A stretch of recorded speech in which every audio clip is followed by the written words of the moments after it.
Hey guys, it's your girl Ayesha and today I am getting back on the resin train. Yes honey, I'm going to show you how to create a glitter ombre. Now both the glitter and the mold that I'm going to be using are from Lrisy. I'm telling you now that you're going to need my discount code that is in the description box below because honey, after seeing this, you're going to want to buy all of the glitter, okay? It is worth every single penny. I absolutely adore this glitter. It's just absolutely stunning. Also, quick tip, lint rollers are great for removing glitter or dried resin bits from your mat. I literally just came up with this idea a couple of days ago and I don't know why I didn't do it sooner. So yeah, you can have that tip for free.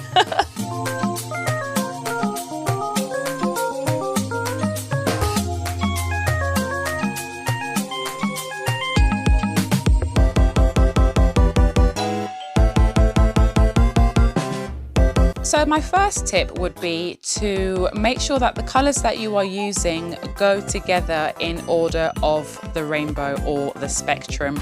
You want to make sure that they're going to be able to merge together nicely. If you have colors that are like completely on opposite ends of the spectrum, it can be a little bit difficult sometimes to sort of get a very nice kind of seamless blend.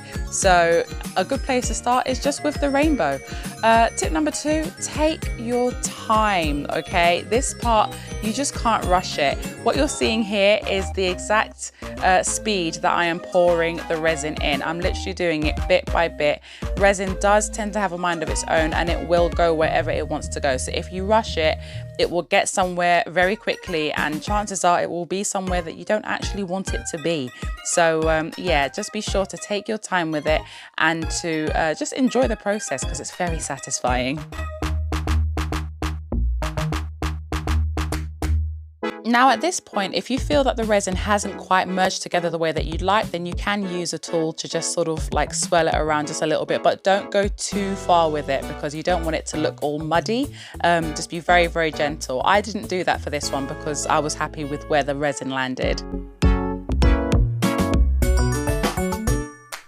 Tip number 4 would be to make sure that you are giving your work an even cure. I'm actually using an 84 watt lamp in this video and yeah, it is pretty big, but it wasn't big enough to fit the whole mold in. So I'm holding it above it and I'm moving it slowly from left to right to make sure that it's getting a nice, even and decent cure. And I'm also curing it on both sides. That is very, very important because sometimes when you put a lot of glitter into resin, then the light can have a hard time penetrating through.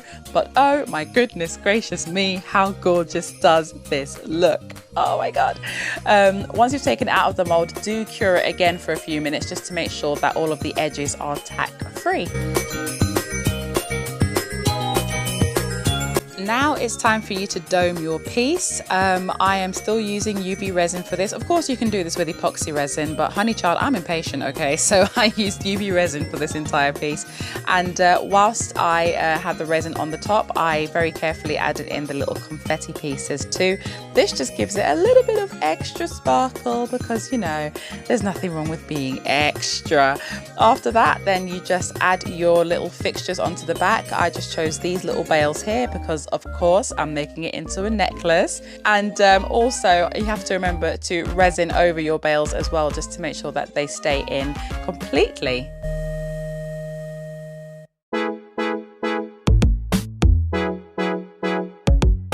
I can already hear you guys screaming at the screen because of the bling. I know, it's insane. There is no filter on that, honey.